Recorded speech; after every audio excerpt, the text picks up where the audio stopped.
Hi వర్స్ this is friend welcome back our YouTube channel.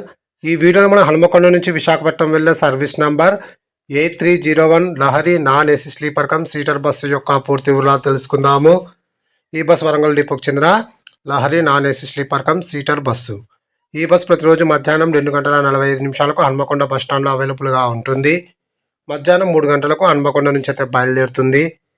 ఈ bus via Mulugu, ఏటూరు నాగారం, కమలాపురం, మంగపేట్, మనుగూరు, పాల్వంచ, కొత్తగూడెం, సత్తుపల్లి, జంగారెడ్డిగూడెం, రాజమండ్రి, అన్నవరం, తుని మీదుగా విశాఖ ద్వారకా బస్టాండ్కి అయితే చేరుకుంటుంది. ఈ బస్ ములుగుకు సాయంకాలం 4:15, ఏటూరు నాగారంకు సాయంకాలం 6:05, మంగపేటకు సాయంకాలం 6:40, మనుగురుకు రాత్రి 8:30, కొత్తగూడెంకు రాత్రి 10 గంటలకు, సత్తుపల్లికి రాత్రి 11:45, జంగారెడ్డిగూడెంకు అర్ధరాత్రి 1:20, రాజమండ్రికి తెల్లవారుజామున 3 గంటలకు, అన్నవరంకు తెల్లవారుజామున 5:05, విశాఖ ద్వారకా బస్టాండ్కు ఉదయం 7:50 అయితే చేరుకుంటుంది. హన్మకొండ నుంచి విశాఖపట్నంకు సుమారుగా 658 కిలోమీటర్ల దూరం ఉంటుంది.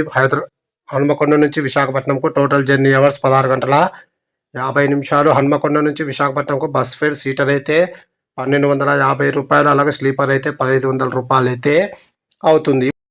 ఇప్పుడు మనము విశాఖ నుంచి హన్మకొండ వెళ్ళే service number A320 TSRTC Lahari non AC sleeper cum seater bus యొక్క పూర్తి వివరాలు తెలుసుకుందాము. ఈ బస్ ప్రతిరోజు సాయంకాలం 4 గంటలకు విశాఖ ద్వారకా బస్టాండ్లో అవైలబుల్గా ఉంటుంది. సాయంకాలం 4:15 విశాఖ ద్వారకా బస్టాండ్ నుంచి అయితే బయలుదేరుతుంది. ఈ బస్ అన్నవరంకు రాత్రి 7:05, రాజమండ్రికి రాత్రి 9:10, సత్తుపల్లికి అర్ధరాత్రి 12:25, కొత్తగూడెంకు అర్ధరాత్రి 1 గంటకు, మనుగురుకు తెల్లవారుజామున 3:35, మంగపేటకు తెల్లవారుజామున 5:05, అలాగే ములుగుకు ఉదయం 7:20, హనుమకొండకు ఉదయం 8:25 అయితే చేరుకుంటుంది. Total journey hours 16:10. Please like and subscribe my YouTube channel. Thank you.